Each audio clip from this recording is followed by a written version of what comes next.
जय हिंद। अभ्यास online class की इस नए वीडियो में मैं कृष्णा आप सभी का स्वागत करता हूं। दोस्तों, आज की इस नए वीडियो में मैं फिर से लेकर के हाजिर हुआ हूं फैक्ट प्रैक्टिस नंबर सेट, जिसमें हम बाल विकास के महत्वपूर्ण प्रश्नों पर डिस्कस करने वाले हैं। महत्वपूर्ण क्वेश्चन होगा दोस्तों आपके सेंट्रल टीईटी, सीजीटीईटी, शिक्षक भर्ती में ये सभी चीज़ें जो है आपके लिए काम आने वाली है। वीडियो पर बने रहिए, वीडियो को लास्ट तक जरूर देखिए। तो चलिए वीडियो स्टार्ट करते हैं। दोस्तों, पिछले वीडियो में हमने लगभग 20 तक के क्वेश्चन को कवर कर लिया था। तो अगर आप उस पार्ट को नहीं देखे हो तो मैंने नीचे डिस्क्रिप्शन में लिंक दे रखा है, प्लेलिस्ट में भी सजो करके रखा है, आप उसको जरूर देखिएगा। तो चलिए पहला प्रश्न देखते हैं। मनुष्य एक सामाजिक प्राणी है, किसका कथन है? तो दोस्तों, मनुष्य एक सामाजिक प्राणी है किसने कहा है? सुकरात ने, प्लेटो ने, अरस्तु ने या फिर कॉलमैन ने? तो इसके लिए करेक्ट आंसर जो हो जाएगा दोस्तों वो हो जाएगा आपका अरस्तु ने। ठीक है, तो ऑप्शन नंबर सी इसके लिए करेक्ट आंसर हो जाएगा। मनुष्य एक सामाजिक प्राणी है, यह विचार अरस्तु के द्वारा दिया गया है। नेक्स्ट क्वेश्चन देखते हैं। व्यवहारवाद के पर्याय माने जाते हैं, तो व्यवहारवाद के पर्याय किसे माना जाता है? औचित्यवाद को, प्रयोजनवाद को, प्रकार्यवाद को या फिर उपरोक्त सभी? तो इसके लिए करेक्ट आंसर जो हो जाएगा प्रयोजनवाद को जो है दोस्तों व्यवहारवाद का पर्याय माना जाता है। ये क्वेश्चन इंपॉर्टेंट है, बहुत बार पूछा जा चुका है। इसमें दोस्तों पूरी तरीके से व्यवहारवाद जो है पूरे भारतवर्ष में पश्चिमी शैक्षिक दर्शन को माना जाता है, जिसका प्रणेता जो है जॉन डीवी है। ठीक है, तो ये इंपॉर्टेंट है, याद रखिए। नेक्स्ट है, ज्ञान के बजाय कर्म पर जोर देने वाला मनोवैज्ञानिक स्कूल कौन सा है? अस्तित्ववाद का है, व्यवहारवाद का है, मनोविश्लेषणवाद का है या फिर आदर्शवाद का है? तो इसके लिए करेक्ट आंसर जो हो जाएगा वो क्या हो जाएगा? व्यवहार का है। ऑप्शन नंबर 2 इसके लिए करेक्ट आंसर हो जाएगा। नेक्स्ट क्वेश्चन है, मनोविज्ञान की पहली प्रयोगशाला निम्नलिखित में से किस मनोवैज्ञानिक द्वारा स्थापित किया गया है? तो मनोविज्ञान की पहली प्रयोगशाला जो है किस मनोवैज्ञानिक के द्वारा स्थापित किया गया है? विलियम हुंट के द्वारा, विलियम स्टर्न के द्वारा, विलियम जेम्स के द्वारा या फिर विलियम जोन्स के द्वारा? तो इसके लिए करेक्ट आंसर जो हो जाएगा वो कौन हो जाएगा दोस्तों? विलियम वुंड के द्वारा जो है सबसे पहला प्रयोगशाला जो है स्थापित किया गया है। नेक्स्ट क्वेश्चन है दोस्तों, मनोविज्ञान किसका अध्ययन माना जाता है? तो मनोविज्ञान जो है दोस्तों मन का विज्ञान माना जाता है, आत्मा का विज्ञान माना जाता है, हृदय का विज्ञान माना जाता है, अचेतन मन का विज्ञान माना जाता है। स्टार्टिंग में दोस्तों मनोविज्ञान को आत्मा का विज्ञान माना जाता था, परंतु धीरे धीरे संशोधित होकर के अब इसको माना जाने लगा है मन का विज्ञान, मनोविज्ञान। ठीक है, तो बहुत ही इंपॉर्टेंट है दोस्तों मन का जो है पूरी तरीके से उसमें विश्लेषण करना, उनके हाव भाव समझना, संवेग, ठीक है, अभिप्रेरणा, अधिगम, इन सब के बारे में हम इसमें पढ़ते हैं। तो चलिए देखते हैं नेक्स्ट क्वेश्चन। तो दोस्तों नेक्स्ट क्वेश्चन है, विकास शुरू होता है, तो विकास जो है बच्चे में कब शुरू होता है? गर्भावस्था से, शैशवावस्था से, पूर्व बाल्यावस्था से या दोस्तों बाल्यावस्था के बाद से? तो इसके लिए दोस्तों करेक्ट आंसर जो हो जाएगा वो क्या हो जाएगा? शैशवा अवस्था से जो है प्रारंभ हो जाता है। दरअसल दोस्तों उसमें वृद्धि जो है आपका गर्भावस्था से ही प्रारंभ हो जाता है, लेकिन जन्म लेते ही बच्चे में क्या होता है? विकास शुरू हो जाता है। विकास और वृद्धि में आपने अंतर जरूर पढ़ा होगा, तो आप इसको अच्छे से समझ जाएंगे, नहीं तो बहुत सारे स्टूडेंट गर्भावस्था में टिक लगा देंगे। राइट आंसर इसके लिए क्या हो जाएगा? शैशवावस्था से प्रारंभ होता है विकास। ठीक है, चलिए नेक्स्ट क्वेश्चन है दोस्तों, मानव विकास को इन क्षेत्रों में विभाजित किया गया है। तो ऑप्शन आप सामने रखा हुआ है, 4 ऑप्शन है, इनमें से कौन सा जो है राइट आंसर हो जाएगा? इसमें देख सकेंगे आप, जिसमें संवेदनात्मक है, संज्ञानात्मक है, आध्यात्मिक है, सामाजिक है, मनोवैज्ञानिक है, शारीरिक है, सामाजिक है। ठीक है, तो इसमें से अगर हम लोग क्रम के अनुसार अगर देखते हैं तो राइट आंसर जो हो जाएगा हमारा 4th नंबर का, जिसमें शारीरिक, संज्ञानात्मक, संवेदनात्मक और सामाजिक इसके लिए करेक्ट आंसर हो जाएगा। ठीक है, 4था नंबर इसके लिए करेक्ट आंसर हो जाएगा। नेक्स्ट है, नैतिक विकास को समझने के लिए एक महत्वपूर्ण अवधारणा समावेशन है, यह किसने कहा है? तो भाई कोई भी चीज़ के लिए नैतिक मतलब उसके आचरण, विचार, व्यवहार, इन सभी को क्या कहा जाता है? नैतिक कहा जाता है। तो नैतिक विकास को समझने के लिए महत्वपूर्ण अवधारणा और जो समावेशन है वो किसने दिया है? कोहलबर्ग ने दिया है, सिगमंड फ्रॉयड ने दिया है या फिर मार्टिन हॉफमैन ने दिया है या फिर इनमें से कोई नहीं? तो इसके लिए दोस्तों करेक्ट आंसर जो हो जाएगा कोहलबर्ग इसके लिए करेक्ट आंसर है। कोहलबर्ग ने नैतिकता का सिद्धांत दिया है। प्रश्न बहुत बार पूछा जा चुका है, कोहलबर्ग ने निम्नलिखित में से कौन सा सिद्धांत दिया है? तो नैतिक विकास का सिद्धांत दिया है। प्रश्न पूछता है नैतिक विकास का सिद्धांत किसने दिया है? तो किसने दिया है? कोहलबर्ग ने। प्रश्न जैसे अभी पूछा है कि नैतिक विकास के संबंध में समावेशन की बात किसने कही है? तो कोहलबर्ग ने कहा है। ठीक है, तो इसके लिए क्या हो जाएगा? पहला आंसर करेक्ट आंसर हो जाएगा। ठीक है, सिगमंड फ्राइड ने कौन सा सिद्धांत दिया है दोस्तों? इन्होंने चेतन, अचेतन और अर्धचेतन का कॉन्सेप्ट इन्होंने दिया है। ठीक है, और उसका संबंध जो है दोस्तों जल में तैरते हुए बर्फ के साथ तुलना की है। नेक्स्ट क्वेश्चन देखते हैं, बाल विकास के किस अवस्था में बालक का आकर्षण विषम लिंगी के प्रति अधिक हो जाता है? मतलब दोस्तों अपोजिट सेक्सुअलिटी की ओर जो है अट्रैक्ट होता है कौन सी एज में? शैशवावस्था में, बाल्यावस्था में, किशोरावस्था में, प्रौढ़ावस्था में? तो इसके लिए करेक्ट आंसर अगर मैं बात करूं तो ये है दोस्तों ऑप्शन नंबर सी, किशोरावस्था। ठीक है, तो किशोरावस्था को दोस्तों थोड़ा सा तनाव का काल भी कहा जाता है, जिसमें जो दोस्तों पूरी तरीके से बच्चा जो है विपरीत लिंग के प्रति आकर्षित होता है। अगर बच्चा जो है मेल है तो वो कहीं ना कहीं हल्का सा फीमेल की ओर अट्रैक्ट होगा, और अगर कोई बच्ची है तो फीमेल जो है मेल के प्रति अट्रैक्ट होगा। तो ये जो है दोस्तों कॉमन सेंस की वाली बात है और कॉमन बात है। ठीक है, तो ये किशोर अवस्था में होता है। तो दोस्तों आप मुझे कमेंट करके बताइए कि किशोर अवस्था का कार्य का मतलब जो जीवन काल है कितने वर्ष से कितने वर्ष तक है। ठीक है, तो इंपॉर्टेंट है।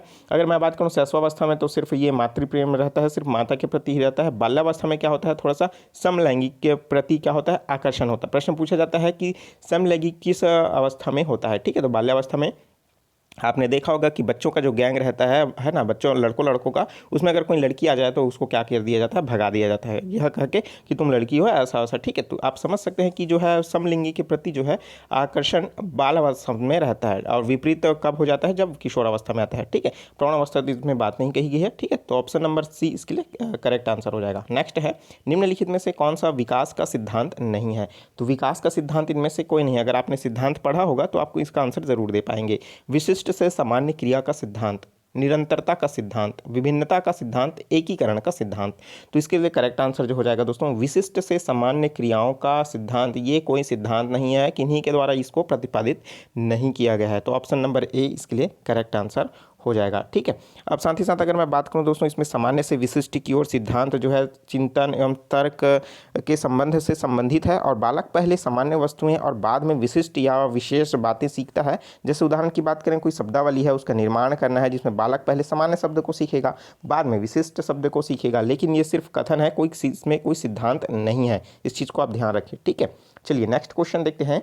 पियाजे के अनुसार संज्ञानात्मक विकास के किस चरण पर बालक वस्तु निदान को प्रदर्शित करता है? तो कोई वस्तुतः निष्पादन को कब प्रदर्शित करता है? औपचारिक संक्रियात्मक चरण में, संवेदी चरण में, पूर्व संक्रियात्मक चरण में, या फिर मूर्त संक्रियात्मक चरण में? ठीक है दोस्तों, यहाँ पर औपचारिक संक्रियात्मक चरण है, जिसे अमूर्त संक्रियात्मक चरण के नाम से भी जाना जाता है। आप सभी को पता होगा कि जिन पियाजे ने 4 चरण बताए हैं, पहला चरण जो है उनको संवेदी गामक चरण कहा गया है, जिसकी आयु 0 से 2 वर्ष माना गया है। ठीक है, तो इस तरीके से उसके बाद है पूर्व संक्रियात्मक अवस्था, 2 से लगभग ये 7 साल माना गया है। उसके बाद है दोस्तों पूर्व संक्रियात्मक अवस्था जो है मूर्त है ना, संक्रियात्मक अवस्था, तो 7 से क्या है लगभग ये 11 वर्ष माना गया है। और जो औपचारिक संक्रियात्मक अवस्था है 11 से अधिक के वर्ष को माना गया है। ठीक है, तो इस चीज़ को आप ध्यान रखिए। लेकिन इन सबको एज में वस्तु निष्पादन की जो समझ है वो कब हो जाता है? ठीक है, तो इसके लिए करेक्ट आंसर जो हो जाएगा दोस्तों वो हो जाएगा मूर्त संक्रियात्मक चरण। ठीक है, जो तीसरी अवस्था उन्होंने बताया है मूर्त संक्रियात्मक चरण में जो है वस्तु निष्पादन की जो है अवस्था कहलाती है। इस अवस्था की एक विशेषता है जिसमें बालक की कोई भी वस्तु का वर्गीकृत करता है, समूह बनाता है, उसके उन्हें क्रमिक रूप से व्यवस्थित करने का जो ज्ञान है उसमें आ जाता है। ठीक है, चलिए नेक्स्ट क्वेश्चन देखते हैं। बच्चों के बौद्धिक विकास के 4 विशिष्ट चरणों को प्रतिपादित किया है। ठीक है, तो बौद्धिक विकास के 4 विशिष्ट चरण जो है प्रतिपादित किया गया है वो किनके द्वारा किया गया है? ठीक है, तो उनमें और 4 विशिष्ट जो चरण है वो कौन कौन से हैं आप सभी को पता होना चाहिए। तो इसके लिए ऑप्शन देख लेते हैं, कोहलबर्ग, एरिक्सन, स्किनर या फिर जीन पियाजे। नीचे कमेंट बॉक्स खाली है, कमेंट करके इसको ज़रूर आंसर दीजिए। ठीक है, तो बच्चों का जो बौद्धिक विकास के 4 विशिष्ट चरण जो बताया गया है दोस्तों वो जीन पियाजे के द्वारा दिया गया है। तो ऑप्शन नंबर 4 इसके लिए करेक्ट आंसर हो जाएगा। अब आप सभी को ये भी पता होना चाहिए वो 4 विशिष्ट चरण कौन कौन सा है। पहला चरण की बात करें दोस्तों तो ज्ञानेंद्रिय गम्य अवस्था कहलाता है। ठीक है, दूसरा की बात करें दोस्तों वो होता है पूर्व क्रियात्मक अवस्था होता है। तीसरा जो है दोस्तों वो आता है मूर्त क्रियात्मक अवस्था, और चौथा जो है दोस्तों आपका औपचारिक क्रियात्मक अवस्था। तो पिछला क्वेश्चन हमने देखा उन्हीं का ये जो है ये 4 चरण है। ठीक है, ये इसी प्रश्न को घुमा करके नीचे दिया गया है। ठीक है, चलिए नेक्स्ट क्वेश्चन है, निम्नलिखित में से किस चरण में बच्चे अपने समवयस्क समूह के सक्रिय सदस्य बनते हैं? तो थोड़ी देर पहले मैंने आपको बताया था। ठीक है, तो जिसमें समलैंगिक के प्रति या फिर समूह के प्रति जो है अपना ग्रुप बना करके काम करता है, या फिर उसमें समूह में खेलता है कूदता है। तो कौन सी अवस्था है? किशोरावस्था, वयस्क अवस्था, शैशवावस्था या फिर बाल्यावस्था? तो इसके लिए करेक्ट आंसर जो हो जाएगा वो क्या हो जाएगा? किशोरावस्था। ठीक है, तो ऑप्शन नंबर ए इसके लिए करेक्ट आंसर हो जाएगा। ठीक है, तो ऐसा वयस्क अवस्था ऐसा कोई अवस्था नहीं है, आप इस चीज़ को ध्यान रखिए। ठीक है, नेक्स्ट है विकास को साकार करने वाले पर्यावरणीय कारक में निम्नलिखित में से किसके अलावा सभी शामिल हैं? तो इसके अलावा कौन सा सभी शामिल है? संस्कृति, शिक्षा की गुणवत्ता, शारीरिक स्वास्थ्य या फिर पोषण की गुणवत्ता। तो भाई बच्चे का विकास है उसके लिए पर्यावरण जो है इनमें से कौन सा जो है शामिल है, ठीक है। तो इनमें से इसके अलावा कौन सा सभी शामिल है तो हमको ये बताना है, ठीक है। तो इसके लिए करेक्ट आंसर जो हो जाएगा वो क्या हो जाएगा, आपका करेक्ट आंसर जो हो जाएगा वो हो जाएगा शारीरिक स्वास्थ्य, ठीक है। तो इसके लिए करेक्ट आंसर ऑप्शन नंबर 3, ठीक है। तो संस्कृति, शिक्षा एवं पोषण की गुणवत्ता जो है पूरी तरीके से इसमें शामिल तो रहता ही है। साथ ही साथ विकास को प्रभावित करने वाले प्रमुख कारक की श्रेणी में गिना जाता है। शारीरिक संघर्ष वंशानुगत कारक होता है जिसका विकास प्रभाव नहीं डालता है, ठीक है, क्योंकि हमको बताया गया है पर्यावरण और लेकिन शारीरिक संघर्षता जो है पूरी तरीके से वंशानुक्रम रहता है, ठीक है। नेक्स्ट है विकास अनवरत प्रक्रिया है, यह विचार किसका संबंध है? तो विकास जो है लगातार अनवरत होता है, यह किसका विचार है? अंतर संबंध का सिद्धांत, निरंतरता का सिद्धांत, एकीकरण का सिद्धांत, अंतःक्रिया का सिद्धांत। तो इसके लिए करेक्ट आंसर जो हो जाएगा दोस्तों ये जो है निरंतरता का सिद्धांत है, ठीक है। निरंतरता के सिद्धांत आखिर होता क्या है? तो निरंतरता के सिद्धांत के अनुसार विकास जो है निरंतर जारी रहता है। शारीरिक और मानसिक दोनों गुणों का विकास धीरे धीरे होते जाता है और यह जो है दोस्तों तब तक गुणों में वृद्धि होता है जब तक वो क्या हो जाए, अधिकतम तक ना पहुंच जाए, ठीक है। तो यह है निरंतरता का विकास, ठीक है। तो ऑप्शन नंबर 20 के लिए करेक्ट आंसर हो जाएगा। वीडियो अच्छा लग रहा है दोस्तों तो वीडियो को जरूर लाइक कर दीजिए। चैनल को अभी तक आपने सब्सक्राइब नहीं किया है जरूर सब्सक्राइब करके नोटिफिकेशन बेल आता है जरूर ऑन कर लीजिए। वीडियो को ज़्यादा से ज़्यादा शेयर करें व्हाट्सएप ग्रुप में, फेसबुक, इंस्टाग्राम, टेलीग्राम जितने सोशल मीडिया प्लेटफॉर्म है अपने फ्रेंड सर्कल मतलब फैमिली सर्कल होंगे उनमें जरूर भेजिए ताकि उनको जरूर इस वीडियो का फायदा मिल सके। प्लेलिस्ट में मैंने ओल्ड क्वेश्चन पेपर सजो करके रखा है, नीचे भी डिस्क्रिप्शन में बहुत सारे लिंक दे रखा है, आप उसको जरूर देखिए, आपके लिए इंपॉर्टेंट होने वाला है। इस बार दोस्तों ये एग्जाम आपसे क्रैक होना ही चाहिए, बिल्कुल चैनल के साथ जुड़े रहिए। नेक्स्ट वीडियो में दोस्तों हम नेक्स्ट क्वेश्चन के साथ हम देखेंगे जिसमें से ये क्वेश्चन है आपके लिए, कमेंट करके ज़रूर बताइएगा।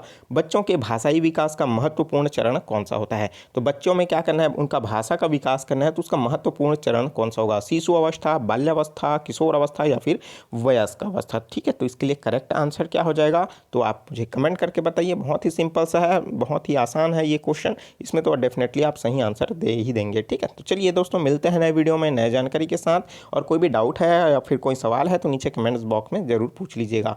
चलिए take care, all the best, जय हिंद।